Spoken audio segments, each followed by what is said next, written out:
네, 오늘 본문은 잠언 12장 24절 말씀 한 절입니다. 이 한 절 말씀도 잠깐 요약을 해보면 오늘 본문에서는 솔로몬 왕의 잠언으로 살아가는 데 있어 여러 가지 많은 교훈을 주는 잠언서입니다. 그 중에서 오늘 본문은 부지런한 자와 게으른 자의 말씀으로 성경에서 말하는 부지런한 자는 사람을 다스리며 부가 따라오지만 게으른 자는 부림을 받으며 다스리는 자가 아닌 다스림을 받는 자가 된다는 것입니다. 자, 24절 한번 보도록 하겠습니다. 부지런한 자의 손은 사람을 다스리게 되어도 라고 말씀하고 있습니다. 성경에서 말하는 부지런한 자의 모습을 찾아보도록 하겠습니다. 우선 잠언에서 보면 잠언에서 부지런한 자는 10장, 12장, 13장, 21장 정도 찾아보겠습니다. 10장 4절 말씀 보도록 하겠습니다. 손을 게으르게 놀리는 자는 가난하게 되고 손이 부지런한 자는 부하게 되느니라. 부지런한 자와 가난한 자를 비교해서 계속해서 보여주는 장면을 볼 수 있습니다. 12장 보도록 하겠습니다. 12장 27절에서 게으른 자는 그 잡을 것도 사냥하지 아니하나니 사람이 부기는 부지런한 것이니라 말씀하고 있습니다. 잠언 13장 4절 말씀 보겠습니다. 게으른 자는 마음으로 원하여도 얻지 못하나 부지런한 자의 마음은 풍족함을 얻느니라. 계속해서 부지런한 자와 게으른 자를 대조하면서 말씀을 보고 있습니다. 21장 5절 말씀 보도록 하겠습니다. 부지런한 자의 경영은 풍부함에 이를 것이나 조급한 자는 궁핍함에 이를 따름이니라 라고 말씀하면서 부지런한 자의 이로운 점을 봤습니다. 다시 오늘 말씀 24절 보도록 하겠습니다. 이렇게 잠언서에 보시면 부지런한 자와 게으른 자의 대조를 확실하게 볼 수 있었습니다. 그렇다면 구약에서 말하는 부지런한 자는 이런 자였으면 신약에서의 말하는 부지런함과 예수님의 부지런한 모습을 보도록 하겠습니다. 일단 신약에서 말하는 로마서 디모데전서 부지런함을 보도록 하겠습니다. 로마서 12장 11절 말씀 보도록 하겠습니다. 부지런하여 게으르지 말고 열심을 품고 주를 섬기라. 부지런하게 주님을 섬기라 라고 말씀하고 있다는 것입니다. 디모데전서를 보도록 하겠습니다. 없어요. 디모데전서는 없어요. 안 넣어놨다고 합니다. 예, 저 거에도 안 넣어놨네요. 디모데전서도 또 있으면 가정을 또 소홀히 하지 말고 열심을 다해서 주님을 섬겨라 라고 말씀하고 있습니다. 부지런한 자는 가정에서도 부지런하고 사회에서도 부지런하고 주님을 믿는 모든 자들은 주님 안에서 자기가 속해 있는 모든 환경 속에서 부지런해지라고 말씀하고 있다는 것입니다. 그래서 우리가 예수님의 부지런함을 한번 찾아볼 텐데요. 마태복음, 마가복음, 누가복음에서 예수님의 부지런함을 찾아볼 수 있습니다. 예수님의 부지런함을 한번 보도록 하겠습니다. 마태복음 4장 23절 말씀. 예수께서 온 갈릴리에 두루다니사 그들의 회당에서 가르치시며 천국 복음을 전파하시며 백성 중에 모든 병과 모든 약한 것을 고치시니 예수님께서는 한 곳에 머물러 있지 않으셨어요. 계속해서 갈릴리뿐만 아니라 이곳 저곳 다니시면서 그들에게 아픈 자를 위해서 고쳐주셨고 그들을 가르치시면서 천국 복음에 열중적으로 계속해서 다니셨다는 것이죠. 게으르셨다면 이렇게 할 수가 없었고 게으르셨다면 한 곳에서만 사람들이 나를 찾아오라고 했겠지만 예수님은 그렇게 하지 않으셨다는 거예요. 계속해서 부지런히 예수님이 먼저 움직이셨고 예수님이 먼저 우리를 만나기 위해 찾아가셨다는 것입니다. 마가복음 1장 35절 보겠습니다. 새벽 아직도 밝기 전에 예수께서 일어나다가 한적한 곳으로 가서 거기서 기도하시더니 예수님의 부지런함 중에 찾아볼 수 있는 것은 기도를 빼먹을 수 없다는 것입니다. 예수님은 성육신으로 오셨지만 피곤한 가운데서도 늘 부지런하게 했던 것이 바로 이 새벽에 나가서 기도를 했다라는 거예요. 예수님이라서 나는 기도 안 해도 괜찮아, 나는 말씀을 안 봐도 괜찮아가 아니라 예수님이 우리에게 직접 먼저 부지런하게 가장 먼저 한 것이 기도였다는 것입니다. 자, 다음은 누가복음 보겠습니다. 누가복음 4장 16절에서 예수께서 그 자랑하신 곳 나사렛에 이르사 안식일에 늘 하시던 대로 회당에 들어가서 성경을 읽으려고 서심해. 예수님은 부지런하게 기도만 한 것이 아니라 성경도 봤다고 말씀을 전하고 있습니다. 예수님께서는 뭐라고요? 늘 하시던 대로. 늘 하시던 대로는 습관이 이미 배어 있다라는 거예요. 어려서부터 이것을 늘 해왔기 때문에 늘 하시던 대로 뭘 했다? 성경을 읽었다라고 말씀하고 있다는 거예요. 예수님은 가만히 있지 않으시고 돌아다니시면서 제자들에게 가르치고 우리들에게 아픈 자들의 병을 낫게 해주시고 복음 전파를 하시고 그리고 기도와 말씀을 놓치지 않고 계속해서 하고 계셨다는 것입니다. 누가복음 6장 12절 보겠습니다. 이때 예수께서 기도하시러 산으로 가사 밤이 새도록 하나님께 기도하시고, 기도를 하시러 산에 가서 그냥 기도가 아니라 밤새도록 기도하십니다. 무엇을 위해 기도했느냐? 이 다음 구절이 뭐냐면은 예수님께서 왜 기도를 하셨냐? 13절 보겠습니다. 기도해서 날이 밝음에 그 제자들을 부르사 그 중에서 12를 택하여 사도라 칭하셨으니, 예수님께서 무언가를 결정할 때에 그냥 결정한 것이 아닙니다. 밤새 기도를 통해서 그들을 결정했다는 거예요.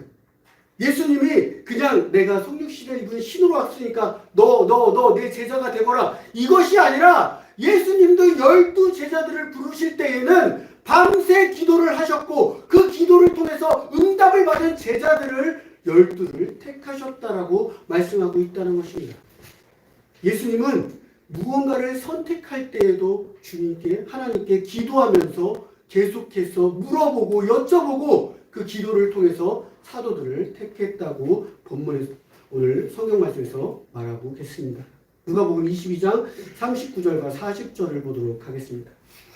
예수님께서 나가서 무엇을 따라요? 습관을 따라 감난산에 가시매 제자들도 따라갔더니, 감난산에 가서 무엇을 했겠습니까? 제가 지난번에도 말씀드렸듯이 예수님이 유혹을 이기기 위해서 무엇을 하셨다고요? 땀방울이 핏방울이 될 때까지 기도를 했다는 것입니다.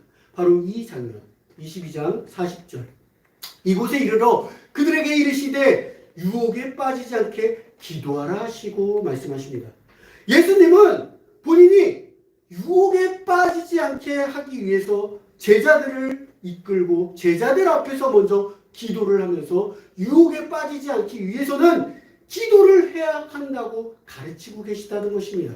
그러면서 예수님이 직접 제자들 앞에서 기도하는 모습을 보여드렸고 말씀 읽는 모습을 보여드렸고 제자들 앞에서 먼저 찾아가서 그들을 위해서 섬기고 헌신하고 희생하는 부지런한 삶을 계속해서 가르쳤다는 것입니다. 그런 가르침이 아까도 말했듯이 습관이 배어 있었다는 것입니다. 그래서 예수님은 이 습관이 배어 있어서 제자들 앞에서 기도하는 모습, 말씀 보는 모습, 무언가를 선택할 때도 기도해서 선택하는 모습, 무언가를 이길 때도, 그 유혹을 이길 때도 기도하면서 이기는 모습, 병든 자를 고치게 할 때도 기도하면서 병든 자를 고치게 하는 모습들을 그대로 보여주고 계셨다는 것입니다. 그러면서 예수님이 이동할 때 편하게 말을 타고 마차를 타고 이동했나요? 아니요. 제자들과 똑같이 걸어서 이동을 했다는 것입니다. 제자들에게 먼저 본인이 본이 됐다는 거예요. 이런 모습이 부지런한 삶 속에서 나오고 있다는 것입니다. 그리고 제자들을 비롯해 많은 사람들이 예수님을 부를 때 선생님이요 또는 랍비라고 부르는 장면을 볼 수 있습니다. 이는 제자들이 예수님을 자신의 선생님 또는 스승님을 의미하며 존귀하신 분, 높이 여김을 받으실 분으로 불렸다는 것입니다. 선생님이 되어서 누군가에게 가르칠 수 있다는 것은 그만큼 시간을 들이고 남들보다 더 노력을 했기 때문에 누군가에게 알려줄 수 있다는 것입니다. 예수님은 성육신으로 오셔서 그냥 알려주셔도 주님께서 되셨지만 제자들에게 그렇게 하지 않으셨어요. 본인이 직접 계속해서 기도하고 말씀 보고 이동하시면서 부지런한 삶을 제자들에게 계속해서 알려주고 있었다는 것입니다. 지금의 선생님은 교권이 많이 약해졌습니다. 저희 때의 선생님들은 스승의 날 노래처럼 스승의 은혜는 하늘 같아서 정말로 저희 때는 근데 그렇게 봤어요. 그리고 우리 때 꿈이 뭐냐고 그러면 선생님이 되고 싶습니다라는 그런 꿈을 얘기하는 친구들도 많이 있었습니다. 하지만 요즘 친구들은 꿈이 어떤 거니 물어보면은 선생님은 거의 나오지 않습니다. 연예인, 1순위가 연예인 아이돌, 2순위가 운동선수가, 그리고 3순위가 그 컴퓨터 게임 하시는 프로게이머, 요렇게 올라가고 있다는 거예요. 하지만 연예인들도, 운동선수도, 프로게이머들도 자신이 그만큼 시간을 들여서 노력을 했고 부지런히 계속해서 그 운동을 했기 때문에 손흥민이나 김연아 같은 또 박세리 같은 운동선수가 나올 수 있었다는 것입니다. 아이돌은 안 그러나요? 우리가 이렇게 다른 데 가서 놀고 있을 때 그 아이돌은 연습에 매진합니다. 다른 사람들보다 누구보다도 연습에 매진했기 때문에 그 아이돌 유명한 그 영상들이 있어요. 음악이 딱 앞서서리 시작하면 바로 율동이 나오는 이런 안무가 바로 나올 수 있는 아이돌의 그 영상이 한참 유행이었는데 그 정도로 계속해서 시간을 들이고 연습을 했다는 것입니다. 그 연습을 했다는 것 자체가 부지런하다는 것이에요. 게으르면은 연습 자체를 안 하게 된다는 것입니다. 그래서 그들의 위치가 손흥민, 김연아, 박세리 아이돌들 그 위치가 있기까지 그들이 무지 연습을 했고 노력을 했기 때문에 오늘날 이렇게 손흥민 같은 박세리 같은 김연아 같은 위대한 선수들이 있었다는 것입니다. 각 분야에서 부지런해야지만 누군가를 가르쳐줄 수 있고 알려줄 수 있다는 것입니다. 그래서 오늘 본문 말씀 42절 보시면 부지런한 자는 사람을 다스린다는 것이라고 말씀하고 있다는 것입니다. 부지런한 자는 사람을 다스리는 것뿐만이 아니라 그 앞서서 부와 함께 얻을 수 있다고도 말씀을 하고 있다는 것입니다. 그리고 나서 사람을 다스리게 되지만 예수님께서는 이 부지런한 모습을 계속 보여주면서 제자들에게 마지막에 발을 씻기시면서 가르치십니다. 요한복음에 뭐라고 가르치시냐면 내가 발을 씻겨준 것처럼 너희도 발을 씻겨주어라 말씀하고 있다는 것이죠. 요한복음 13장 14절 말씀 보도록 하겠습니다. 내가 주와 또는 선생이 되어 너희의 발을 씻었으니 너희도 서로 발을 씻어주는 것이 옳으니라. 그러면서 15절에 15절이요. 내가 너희에게 행한 것 같이 너희도 행하게 하려 하여 뭐라고요? 본을 보였노라. 예수님께서 말씀하고 있다는 것입니다. 예수님께서 발을 씻겨주면서 본을 보였노라. 이 말씀을 한 건 진짜로 발을 씻겨 이것도 포함이 되지만 그동안 보여줬던 나의 모든 삶 너희들과 함께 했던 내가 너희들 앞에서 아까 말씀처럼 보이지 않습니까? 함께 걸어다니고 함께 말씀을 읽고 함께 기도를 하고 내가 무언가를 이길 때 기도로서 이겨내고 내가 무언가를 선택할 때에 기도로서 선택하고 내가 어디를 가면서 이 사람들을 만나서 고쳐줄 때에 섬김, 사랑, 희생, 봉사 이 모든 것들을 내가 너희에게 보여줬으니 너도 나를 닮아 이 모든 것들을 하도록 하라고 알려주었다는 것입니다. 그 안에 부지런함이 들어가 있다는 것입니다. 부지런하게 계속해서 말씀을 읽고 계속해서 기도를 하고 계속해서 주님을 찾고 주님께서 알려주신 것이 그러면서 가셔서 성령님이 오셔서 우리에게 성령의 9가지 열매를 주신다는 것입니다.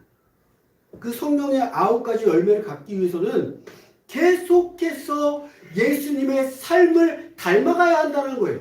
그것은 게으른 삶이 아니라 부지런한 삶을 말하고 있다는 것입니다. 우리의 삶 속에서 기도와 말씀 그리고 가르침의 시간이 들어와야 한다는 것입니다. 우리가 하루하루 살아갈 동안 말씀을 얼마나 보십니까? 기도를 얼마나 하십니까? 하루에 시작해서 기도 한번 했으니까, 밥 먹을 때 기도했으니까 그게 끝이 아니라 아까도 말씀드렸듯이 예수님이 무언가를 선택할 때도, 우리가 무언가를 고를 때도 계속해서 주님을 찾아야 되고 주님의 말씀을 봐야 한다는 것입니다. 다시요. 오늘 본문 보겠습니다. 이렇게 부지런한 자들은 예수님께서 말씀에서 말했던 것처럼 사람을 다스리고 또한 부가 얻지만 그 반대로 게으른 자들은 부림을 받느니라라고 말씀하고 계십니다.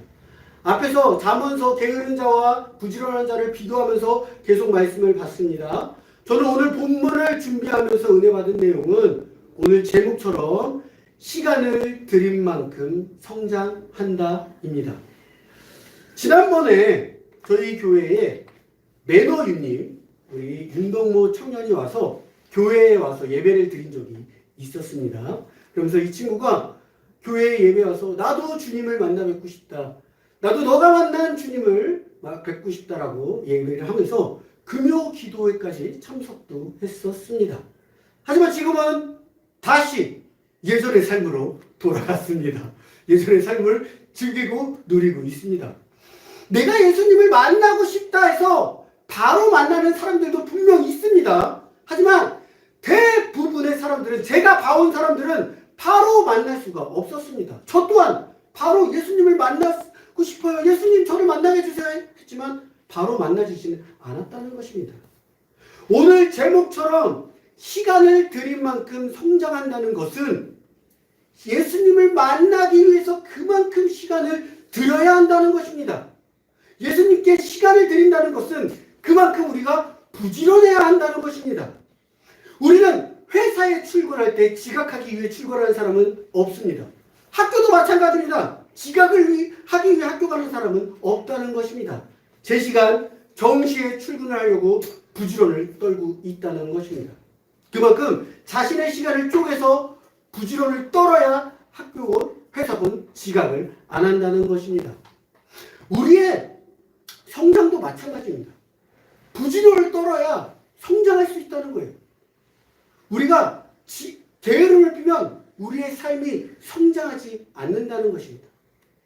매일 책을 5분이라도 읽는 사람과 책을 그냥 가끔 한 번 보는 사람과 성장 속도는 나중에 시간이 지나면 엄청나게 차이가 난다는 것입니다.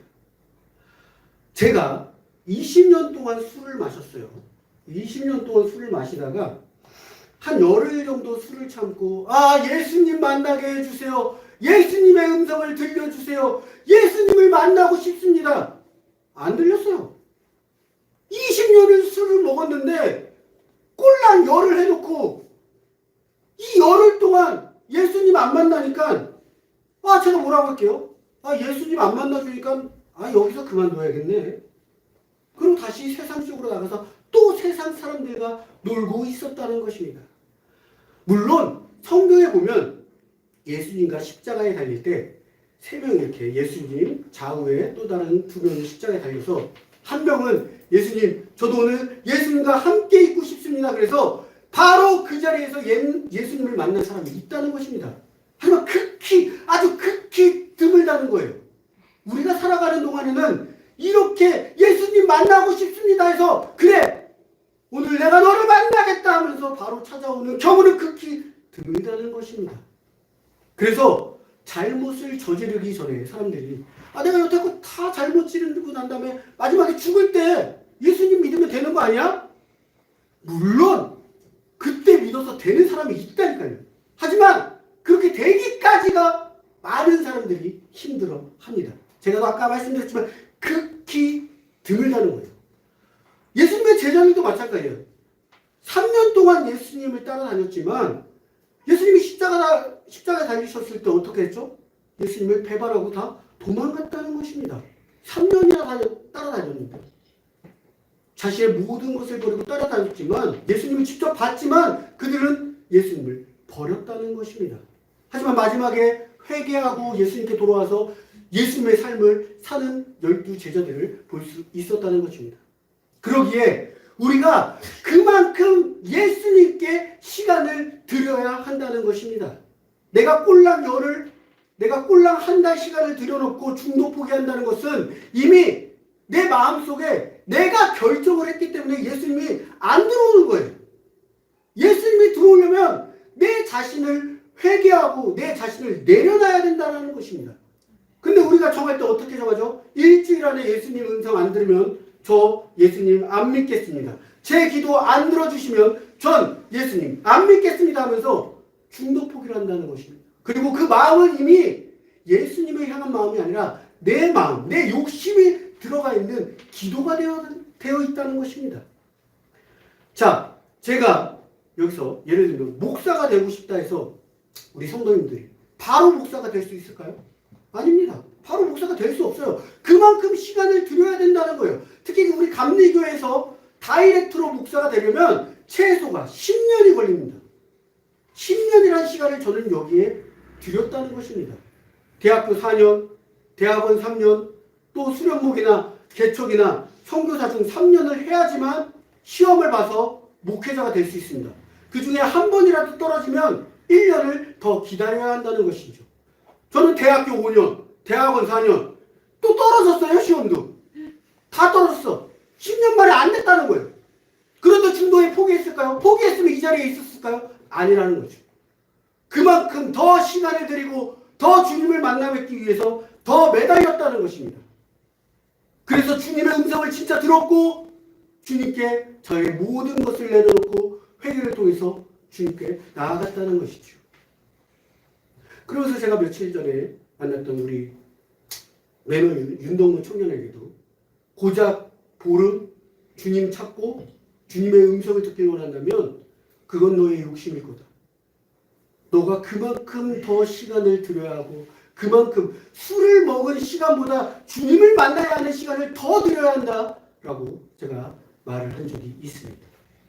우리가 시간을 들인 만큼 성장하기 때문에 주님께 시간을 들여야 한다는 것입니다. 아침에 일어나서 우리가 성경을 얼마나 봅니까? 그게 성경을 보는 게 바로 주님께 시간을 드리는 것입니다. 아침에 일어나서 우리가 하루를 보내 동안 주님께 기도를 얼마나 하고 계십니까?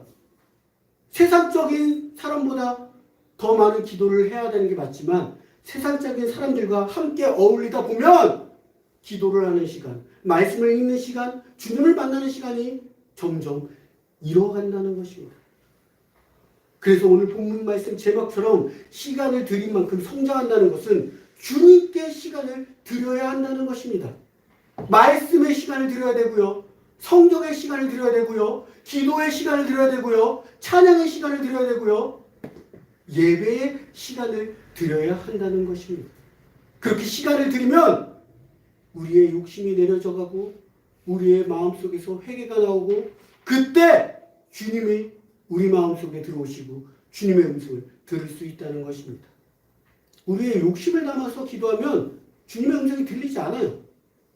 나를 내려놓아야지만 주님의 음성을 들을 수 있다는 것입니다. 나를 내려놓기까지 얼마나 많은 시간을 들여야 하는지 우리 성도님들도 이번 한 주에 말씀을 보고 기도를 하면서 주님께 시간을 최대한 많이 드릴 수 있는 저와 생명나무의 피인 웃음꽃교회 성도님들 되시길 바랍니다.